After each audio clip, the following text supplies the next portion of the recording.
Hi everyone, welcome to my YouTube channel mathematics tutor. तो friends, आज हम लोग इरेशनल नंबर के बारे में सीखेंगे। पिछले वीडियो में हमने एक्सरसाइज 1.1 को कंप्लीट कर दिया था। अगर आपने वो वीडियो नहीं देखा है तो उस वीडियो का और पूरे प्लेलिस्ट का लिंक आपको ऊपर आई बटन में मिल जाएगा, आप वहाँ से उसे देख सकते हैं। नहीं तो आपको डिस्क्रिप्शन में भी प्लेलिस्ट का लिंक मिल जाएगा, आप वहाँ से भी उसे देख सकते हैं। फ्रेंड्स, आप पहले एक्सरसाइज 1.1 को सॉल्व कर लीजिए अच्छे से, उसके बाद आप इरेशनल नंबर पे मूव कीजिए, क्योंकि एक्सरसाइज 1.2 उसी के ऊपर बेस्ड है। तो दोस्तों, आप लोग वीडियो को पूरा देखिएगा, नहीं तो आपको ये टॉपिक अच्छे से समझ में नहीं आएगा। और इरेशनल नंबर एक ऐसा टॉपिक है जिसके कारण बहुत सारे स्टूडेंट्स को नंबर सिस्टम कॉम्प्लिकेटेड लगता है। इरेशनल नंबर से ही आपका स्क्वायर रूट, क्यूब रूट जैसा टॉपिक आता है, जो कि आपके आगे आने वाले चैप्टर के मैक्सिमम क्वेश्चंस को सॉल्व करने में काम आएगा। तो फ्रेंड्स, आप लोग वीडियो के अंत तक बने रहिए, मैं पूरी कोशिश करूँगा कि आपको आसान वे में ये टॉपिक समझा दूँ। So friends, let's get started. तो सबसे पहले हम समझेंगे कि इरेशनल नंबर किसे कहते हैं। ठीक है फ्रेंड्स, अब तक हमने क्या सीखा है? नेचुरल नंबर, जिसे हम लोग कैपिटल एन से डिनोट करते हैं। होल नंबर, जिसे हम लोग कैपिटल डब्ल्यू से डिनोट करते हैं। इंटीजर्स, जिसे हम लोग कैपिटल जेड से डिनोट करते हैं। अभी every natural number is a whole number, every whole number is a integers, and since every whole number is a integers, so every natural number is also integers। and हम लोग capital Q से rational number को denote करते हैं। Friends, मैंने Q को यहाँ पे इसलिए लिखा है क्योंकि every natural number is a rational number, every whole number is also a rational number, and every integers is also a rational number. मतलब जितने भी नंबर से अभी तक हमने डील किया है वो सारे के सारे क्या है? Rational number. नेचुरल नंबर भी रैशनल नंबर, होल नंबर भी रैशनल नंबर और इंटीजर भी रैशनल नंबर। तो जितने भी नंबर से अभी तक हमने डील किया है वो सारे के सारे रैशनल नंबर है। फॉर एग्जांपल 2/3, 9/2, कोई सा भी फ्रैक्शन नंबर आप पकड़ लो जो कि p/q फॉर्म में है, where p and q are integers and q is not equal to 0। p and q are integers and q is not equal to 0। और जैसे कि 0, 1, 2, -1, -2 एट्सेट्रा, कोई सा भी आप इंटीजर्स पकड़ लो, वो भी रैशनल नंबर है, क्योंकि हम इन्हें भी p/q फॉर्म में लिख सकते हैं। जैसे कि 0 को आप 0/1 लिख सकते हैं, 1 को आप 1/1 लिख सकते हैं, 2 को 2/1, -2 को -2/1, तो हम इन्हें भी p/q फॉर्म में लिख सकते हैं। तो मतलब अभी तक हमने जितने भी नंबर्स से डील किया है वो सारे के सारे रैशनल नंबर्स हैं। तो सारे नंबर्स तो यहीं पे आ गया है, तो इरेशनल नंबर कौन सा है? तो फ्रेंड्स, इरेशनल नंबर का डेफिनेशन रैशनल नंबर के डेफिनेशन से बिल्कुल अपोजिट होता है। ठीक है, तो हम लोग इरेशनल नंबर का डेफिनेशन देखते हैं अभी। तो फ्रेंड्स, रैशनल नंबर का डेफिनेशन क्या था? Numbers in the form of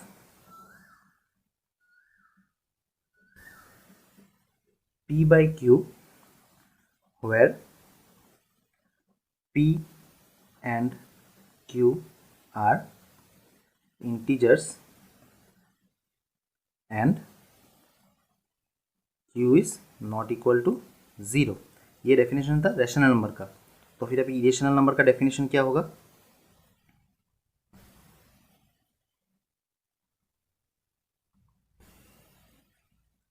इसका डेफिनेशन इसके बिल्कुल ऑपोजिट होगा, ये होगा numbers which are not in the form of p/q। ठीक है, बिल्कुल ऑपोजिट। ये था in the form of p/q, ये होगा which are not in the form of p/q, where p and q are integers and q is not equal to 0। तो irrational number का definition rational number के definition से बिल्कुल opposite होता है। ठीक है, अभी कौन सा नंबर है जो p/q फॉर्म में एक्सप्रेस नहीं कर सकते? अभी तक हमने जो डिस्कस किया है उसके हिसाब से तो हम किसी भी नंबर को p/q फॉर्म में एक्सप्रेस कर सकते हैं। जैसे कि 7 को हम लोग 7/2 1 एक्सप्रेस कर सकते हैं, ठीक है। 8 को हम लोग 8/1 एक्सप्रेस कर सकते हैं p/q फॉर्म में। डिनोमिनेटर में 1 लगा देंगे और ये p/q फॉर्म में ट्रांसफॉर्म हो जाएगा। तो ऐसा कौन सा नंबर है जो कि p/q फॉर्म में एक्सप्रेस नहीं होता है, ठीक है। तो फ्रेंड्स अभी हम लोग इरेशनल नंबर के कुछ एग्जांपल्स देखते हैं। सो एग्जांपल √2, √3 ऐसे नंबर इरेशनल नंबर के एग्जांपल होते हैं, ठीक है। अभी अगर हम √2 को निकालें तो √2 का वैल्यू क्या आएगा? √2 का वैल्यू होगा 1.4142135। ये ऐसा चलता रहेगा, ठीक है, ये ख़त्म नहीं होगा। और √3 का वैल्यू क्या आएगा? √3 का वैल्यू होगा 1.73220508। ये भी ऐसा चलता रहेगा। ये जब आप सॉल्व करोगे √2 एंड √3 का तो आपको ये वैल्यू मिलेगा और ये ख़त्म नहीं होगा, ये इन्फिनिटी तक चलता रहेगा। तो ऐसे एग्जाम्पल्स को हम लोग इरेशनल नंबर्स के एग्जाम्पल कहते हैं, ठीक है। तो अभी आप देखिए क्या इन नंबर्स को आप p/q फॉर्म में एक्सप्रेस कर सकते हैं। आपको एक एग्जाम्पल देता हूँ, जैसे कि 0.5। अभी इसको आप कैसे एक्सप्रेस करोगे? इसको आप लिखोगे 5/10 which will be equal to 5 1 5 5 2 10 which is equal to 1/2। तो ये p/q फॉर्म में एक्सप्रेस हो गया, ठीक है। एक और एग्जाम्पल जैसे कि 46.74। ये क्या होगा? 4674 डिवाइडेड बाई 100। ये भी p/q फॉर्म में आ गया। p and q are integers and q is not equal to 0। Friends यहाँ पे 100 कैसे आया? क्योंकि पॉइंट 2 डिजिट के पहले पॉइंट है तो इसलिए 2 जीरोज़ यानी 100।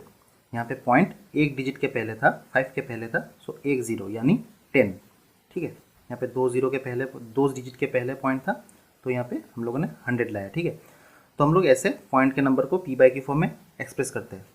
लेकिन फ्रेंड्स इन नंबर्स को हम लोग कैसे p/q फॉर्म में एक्सप्रेस करेंगे?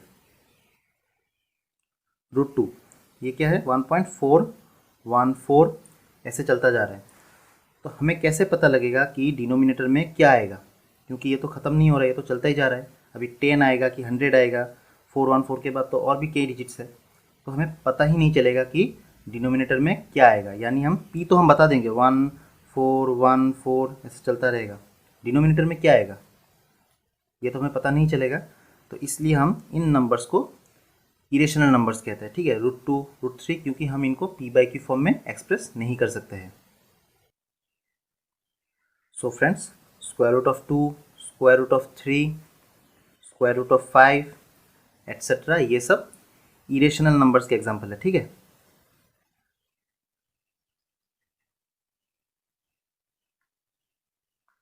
लेकिन फ्रेंड्स √4 एक इरेशनल नंबर नहीं है, ठीक है। ये एक इरेशनल नंबर नहीं है। इसका रीज़न है क्योंकि √4 को हम लोग क्या लिख सकते हैं? 4 को 2 × 2 और इन दोनों 2 से इनके पेयर से एक 2 बाहर आ जाएगा, ठीक है। इन दोनों 2 से एक 2 बाहर आ जाएगा और 2 एक क्या है? ये एक इंटीजर है, यानी 2 एक रैशनल नंबर है। सो √4 एक रैशनल नंबर होता है, ठीक है फ्रेंड्स। ये एक इरेशनल नंबर नहीं होता है। एक और एग्जांपल देखते हैं, जैसे कि √8, ठीक है। अभी √8 को हम कैसे लिख सकते हैं? 8 को 2 × 2 × 2, ठीक है। तो ये इक्वल टू क्या होगा? इन दोनों 2 से एक 2 बाहर आ जाएगा और ये 2 ऐसे ही रह जाएगा अंदर में, ठीक है।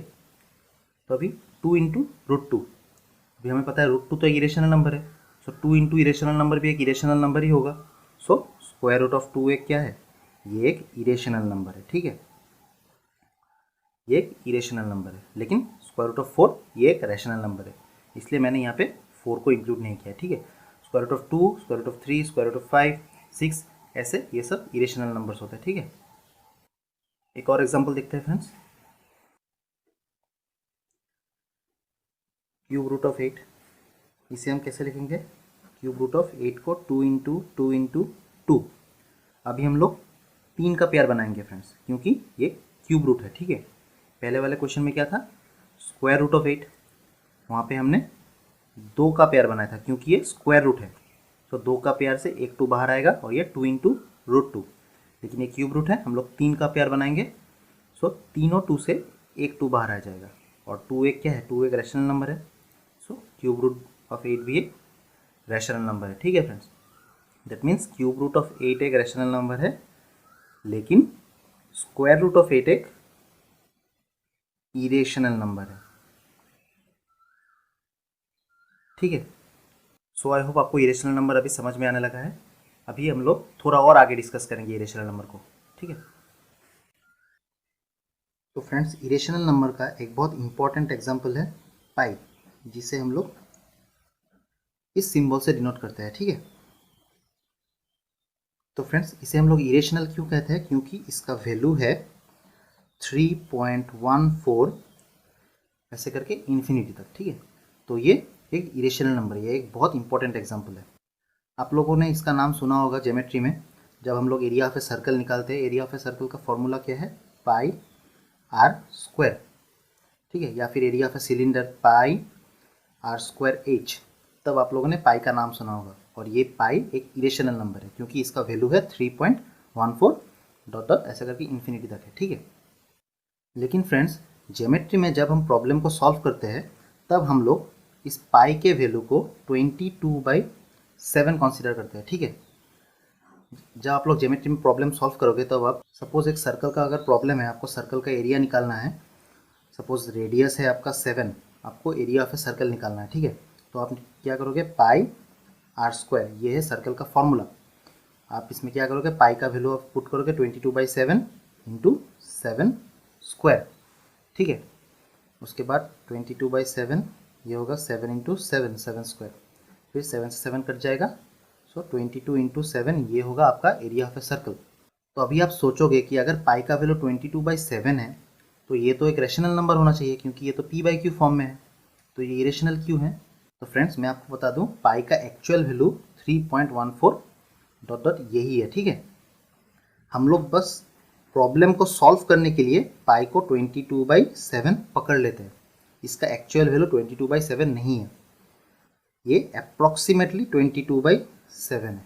ठीक है, इसका एक्चुअल वैल्यू है pi equals to 3.14 up to infinity, और इसलिए ये एक इरेशनल नंबर है। लेकिन अगर हम लोग ये वैल्यू इस क्वेश्चन में पुट करेंगे, तो हम लोग कभी इसका आंसर निकाल ही नहीं पाएंगे, क्योंकि अगर हम लोग यहाँ पे 3.14 अप टू इन्फिनिटी पुट करें, तो हम लोग इसको मल्टीप्लाई कैसे करेंगे। ठीक है, तो प्रॉब्लम को सॉल्व करने के लिए हम लोग इसका एक अप्रॉक्सीमेट वैल्यू पकड़ते हैं, जिसका जो वैल्यू है 22/7। ठीक है, लेकिन एक्चुअली पाई 22/7 के साथ इक्वल नहीं है। ठीक है, अगर ये इक्वल होता तो फिर ये एक रैशनल नंबर हो जाता, क्योंकि ये p/q फॉर्म में है। तो आप लोग इसे याद रखिएगा, पाई का अप्रॉक्सीमेट वैल्यू ही 22/7 है, पाई का एक्चुअल वैल्यू है 3.14, और पाई एक इरेशनल नंबर है। ठीक है, तो फ्रेंड्स अभी आपको पता लग चुका है कि इरेशनल नंबर किसे कहते हैं और कौन सा नंबर इरेशनल नंबर है। ठीक है, लेकिन आप सोच सकते हो कि एक नंबर लाइन में इरेशनल नंबर कहाँ पे होता है। ठीक है, 0, 1, 2, 3, यहाँ पे इरेशनल नंबर कहाँ पे होता है, यहाँ पे तो √2 नहीं होता है, इस सेट पे आएगा नेगेटिव, नेगेटिव और -1। ठीक है, तो हम यहाँ पे √2 √3 कैसे डिनोट करेंगे, से फॉर एग्जांपल 3 कहाँ पे है, ये 3 है, आप 3 को डिनोट कर पाएंगे। ठीक है, या फिर से p/q फॉर्म का एक नंबर पकड़ लीजिए, से हाफ, ये क्या होता है, ये होता है 0.5। ठीक है, तो 0.5 कहाँ पे होगा, 0 और 1 के बीच में, बिल्कुल बीच में। ठीक है, ये होगा आपका half, 1/2 which is equals to 0.5। लेकिन फ्रेंड्स इरेशनल नंबर कहाँ पे होता है, नंबर लाइन पे तो कहीं पे इरेशनल नंबर का कोई जगह है ही नहीं। ठीक है फ्रेंड्स, अभी हम समझेंगे कि square root of 2, square root of 3, इन नंबर्स को हम लोग कैसे नंबर लाइन में रिप्रेजेंट करेंगे। ठीक है, स्क्वायर रूट ऑफ 2 का वैल्यू क्या था, 1.414 ऐसे करके इन्फिनिटी तक जा रहा है। ठीक है, अभी हम सीखेंगे कि हम इन नंबर्स को कैसे नंबर लाइन में रिप्रेजेंट करेंगे। ठीक है फ्रेंड्स, तो फ्रेंड्स सबसे पहले हम लोग नंबर लाइन को ड्रॉ करते हैं।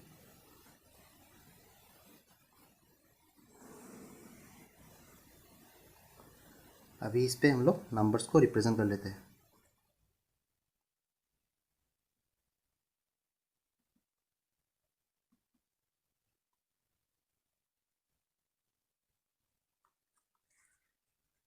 ये आ गया 0, ये आ गया 1, 2, 3, 4। दोस्तों मैंने 0 से लेकर 3 तक का गैप लिया है, 0 से लेकर 3 तक का। आप चाहे तो 0 से लेकर 1 तक का भी गैप ले सकते हैं या फिर 0 से लेकर 4 तक का भी गैप ले सकते हैं, ठीक है। लेकिन ज़रूरी ये है कि आपका गैप, सारे के सारे गैप इक्वल हो, ठीक है। मेरे 1 और 2 के बीच का गैप भी 0 से लेकर 3 तक का ही है। मैंने 0 से लेकर 3 तक का गैप इसलिए लिया है ताकि नंबर लाइन थोड़ा डिस्टिंक्ट रहे और आपको समझने में भी आसानी हो, ठीक है। और फ्रेंड्स, मैंने ज़्यादा बड़ा नंबर लाइन इसलिए कंसीडर नहीं किया है क्योंकि √2 का वैल्यू क्या है, 1.414, मतलब ये 1 से ज़्यादा है और 2 से छोटा है।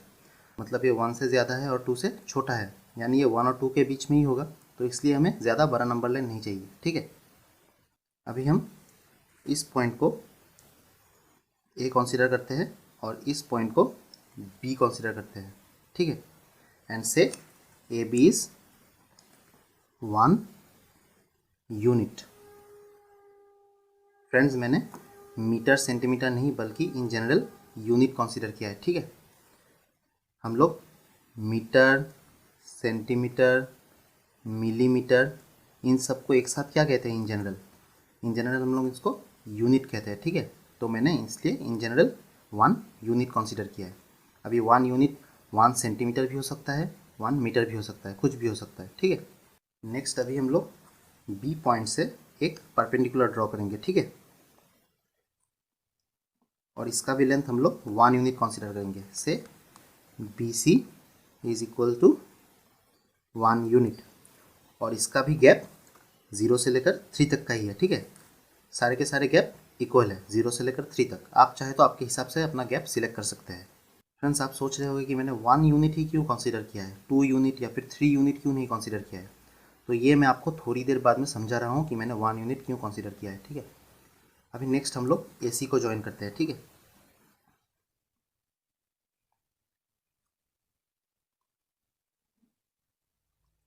हमने AC को ज्वाइन कर दिया। अभी ABC क्या है, ABC एक राइट एंगल ट्राइंगल है। अभी हमें AC को फाइंड आउट करना है, ठीक है। AC को कैसे निकालेंगे, ABC एक राइट एंगल ट्राइंगल है और AC क्या है, एक hypotenuse. So with the help of Pythagoras theorem, so Pythagoras theorem के हिसाब से क्या आएगा, AC square equals to AB square plus BC square, ठीक है। Hypotenuse square equals to sum of the squares of the other two sides AB and BC, AB square plus BC square. तो अभी AB का value क्या है, 1 unit, तो ये होगा 1 स्क्वायर। और BC क्या है, ये भी 1 यूनिट है, तो ये भी होगा 1 स्क्वायर। सो ये क्या होगा, 1 स्क्वायर प्लस 1 स्क्वायर, 1 प्लस 1 यानी 2। So AC will be equals to square root of 2। AC square का वैल्यू क्या है, 2। सो AC का वैल्यू क्या होगा, स्क्वायर, जब लेफ्ट हैंड साइड से राइट हैंड साइड जाएगा तो ये हो जाएगा स्क्वायर रूट ऑफ 2, ठीक है। तो हमें AC का वैल्यू क्या मिला है, स्क्वायर रूट ऑफ 2, ठीक है। अभी नेक्स्ट हम लोग क्या करेंगे, AC को रेडियस कंसीडर करेंगे, ठीक है, with the help of compass, ठीक है।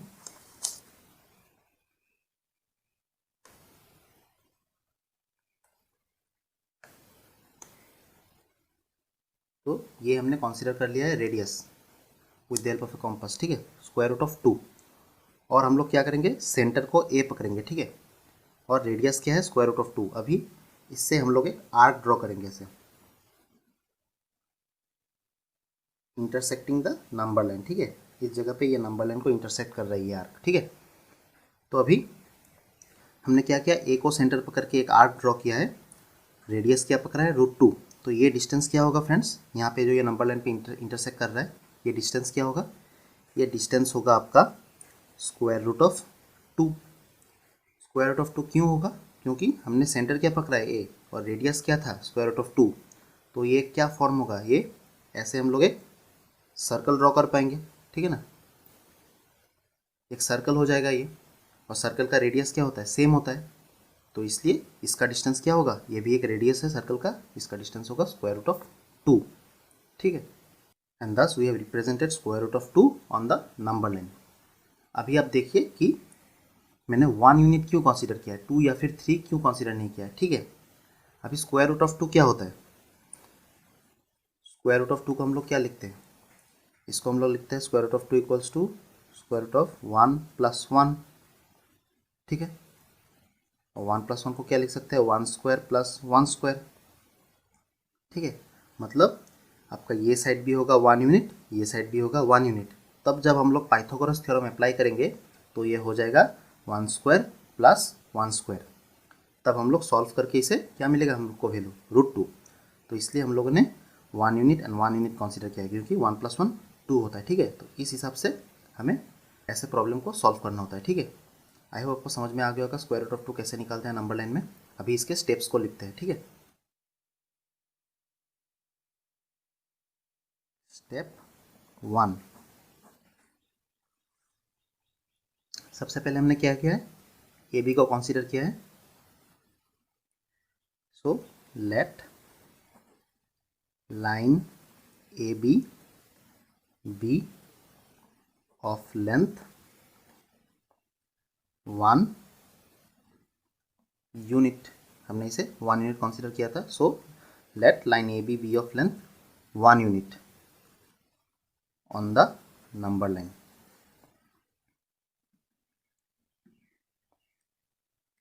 ठीक है, अभी स्टेप 2, उसके बाद हमने क्या किया है, हम लोगों ने बी से एक परपेंडिकुलर ड्रॉ किया है। ठीक है, कितना 1 यूनिट। ठीक है, at B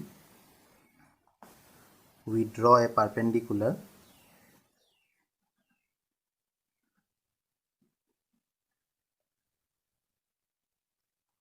BC of length 1 unit. ठीक है, हम लोगों का BC भी क्या है 1 यूनिट। तो इस तरीके से हमें स्टेप्स लिखना है। ठीक है, आगे क्या है, स्टेप 3, जॉइन AC। अभी step 4,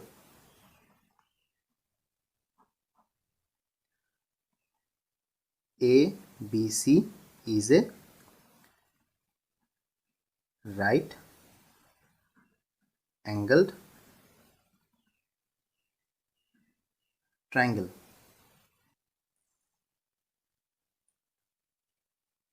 So AC square will be equals to AB square plus BC square by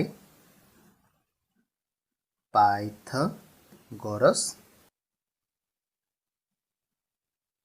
theorem. ठीक है, बाय पाइथागोरस थ्योरम। इसको सॉल्व करने से हमें क्या मिलेगा, ए बी का वैल्यू है 1², बी सी का वैल्यू भी है 1²। So A C square will be equals to 2, which implies AC is equals to √2। ठीक है, अभी नेक्स्ट हम लोग क्या करेंगे, इसको रेडियस पकड़ेंगे और इसको ए सेंटर पकड़ेंगे और एक आर्क ड्रॉ करेंगे। ठीक है, और ये नंबर लाइन पे इंटरसेक्ट जहाँ पे करेगा इसका डिस्टेंस क्या होगा, √2। तो अभी स्टेप 5 देखते हैं। ठीक है, स्टेप 5 हम लोग क्या करेंगे, टेकिंग ए एस सेंटर, हम लोगों ने ए को सेंटर पकड़ा था एंड रेडियस किसे पकड़ा था, ए सी को, and A C as radius, we draw an arc intersecting the number line। ठीक है, taking AS center and ACS radius we draw an arc intersecting the number line। Now the point at which the number line gets intersected is at a distance √2 from the O. The point at which the number line get intersected is at a distance √2 from, दा नहीं चाहिए, is at a distance √2 from O. ठीक है, इसका distance क्या था, √2 था ना, so it is at a distance √2 from O. अभी आप लिखिए hence √2 is represented on the number line. ठीक है, तो इस तरीके से हम लोग √2, 3 इन सबको नंबर लाइन पे रिप्रेजेंट करते हैं. ठीक है, सो फ्रेंड्स इस वीडियो के लिए बस इतना ही. इसके आगे हम लोग √3, √5, एक्सरसाइज 1.2 नेक्स्ट वीडियो में कंटिन्यू करेंगे. ठीक है, अगर आपका कुछ भी डाउट है आज के टॉपिक के ऊपर तो आप मुझे कमेंट सेक्शन में उसे शेयर करना. मैं पूरी कोशिश करूँगा कि आपका डाउट मैं क्लियर कर पाऊँ. फ्रेंड्स, अगर आपको वीडियो को लेकर कोई सुझाव या सजेशन हो तो आप प्लीज़ मुझे कमेंट में बताइएगा. वीडियो पसंद आया तो उसे लाइक कर दीजिए और अपने फ्रेंड्स के साथ जितना हो सके शेयर कीजिए.